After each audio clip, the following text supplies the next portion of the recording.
সুদামার কোলে সেদিন জন্ম নিল রবি। সেই শিশুটি ভবিষ্যতে হলেন বিশ্বকবি।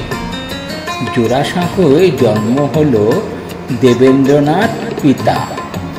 জ্যোতিদাদা কাদম্বিনী ছিলেন পরম নেতা।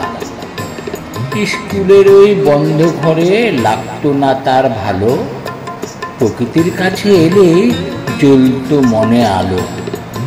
জানলা দিয়ে দেখা যেত সামনে পুকুর ঘাট, কল্পনাতে রবি সে তার সাজায় রাজ্যপাঠ।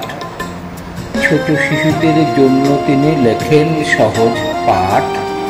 তার কবিতায় অশোক পলাশ থাকে সবুজ মাঠ।